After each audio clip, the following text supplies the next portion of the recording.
Hi everyone, Arnold here, santamuertemagic.com. Thank you so much for tuning in. The topic of today's video is Santa Muerte Moon Magic.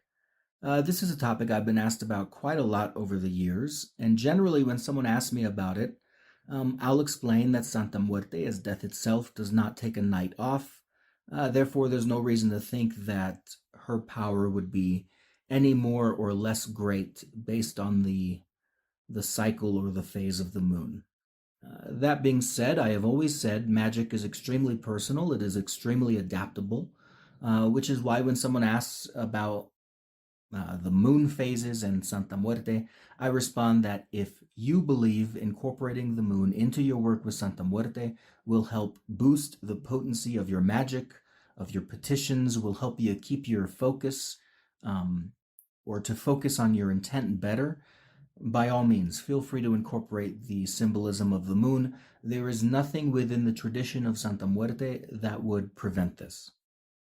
And that was usually how I would end the conversation on that topic. But since people keep asking me about it, which is fine, I love it. Today I'm going to take the conversation a little farther and actually give you some practical advice for how you can incorporate moon symbolism and moon magic into your work with Santa Muerte. Now, when I think of moon magic, one of the first things that comes to mind is matching the intent of your petition with the phase of the moon, or waiting until the moon is in a certain phase before performing a certain type of magic work. So, for example, traditionally, if you wanted to attract an increase, if you wanted to attract an abundance of something, you would wait until the moon was waxing or getting bigger to perform your petition or your ritual. And if you wanted to decrease something, if you wanted to invite a reduction, such as a reduction in negative energy, a reduction in sickness, then you would wait until the moon was waning or growing smaller. Now, when it comes to the practice of Santa Muerte magic, remember that death reigns supreme. All roads lead to death. And all of our magic symbolism is based, whether we realize it or not, and whether we vocalize it or not, in the concept and symbolism of death. One of the first things I remember learning about Santa Muerte when I first moved to Tijuana in 2016 was that Santa Muerte, as death itself, has the power to bring death to whatever obstacles stand in the way of the things that we want. So even when we ask Santa Muerte to deliver something like abundance, whether we realize it or not, no matter how positive the words in our prayers might be, what we are doing is we are asking Santa Muerte to bring death to that which is standing in our way. So Santa Muerte does not manifest our desires. She only destroys. She only brings death. Or put another way, death is the method or death is the mechanism by which our desires are made manifest. So to get back to moon magic, if you wanted to incorporate the moon into your work with Santa Muerte, I think it is more than appropriate to wait until the moon is waning or dying to make a petition to Santa Muerte, no matter what you might be asking for, whether you're asking for an increase or a decrease in something. I understand that for outsiders looking in, it'll look a little counterintuitive. Why would you pray under a dying moon for the blessing of abundance? The answer is because it is by death that our desires are realized. Another option for incorporating moon magic is to use the cycles of the moon to inform how often you make your offerings.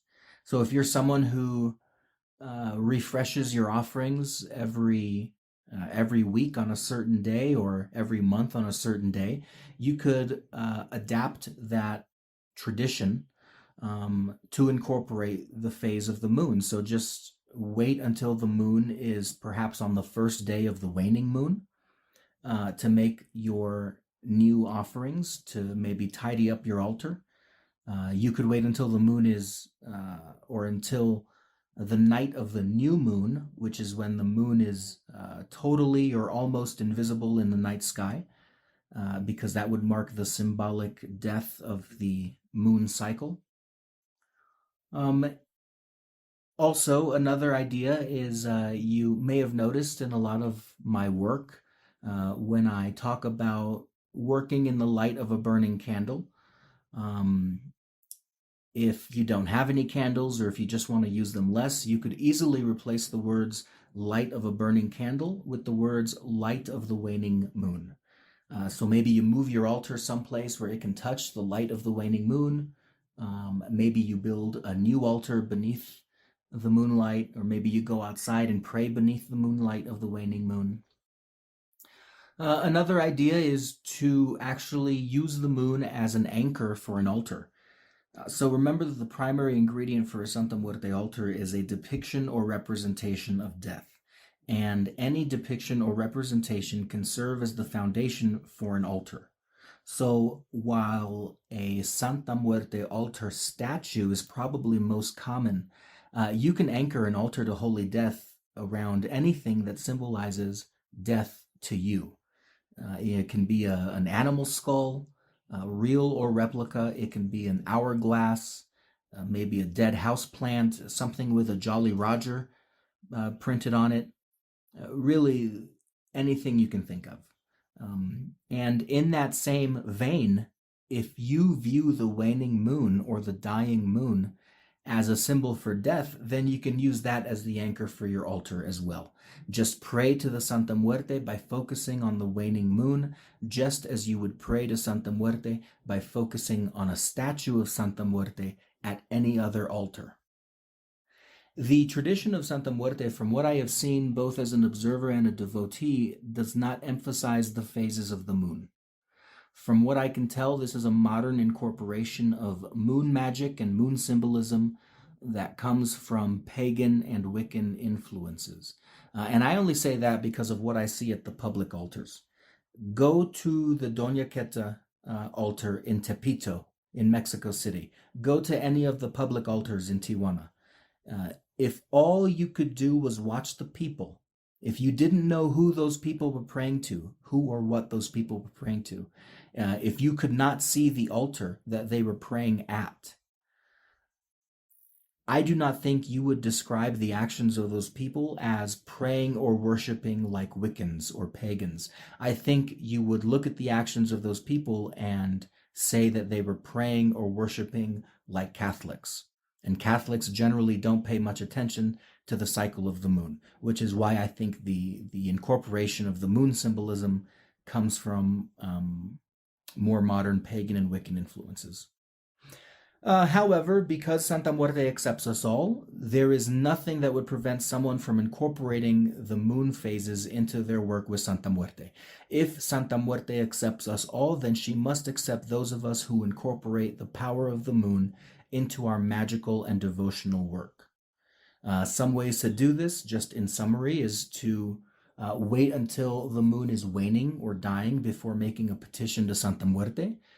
You can time offerings to Santa Muerte based on the cycle of the moon. So wait until the first night of the waning moon, or wait until the night of the new moon.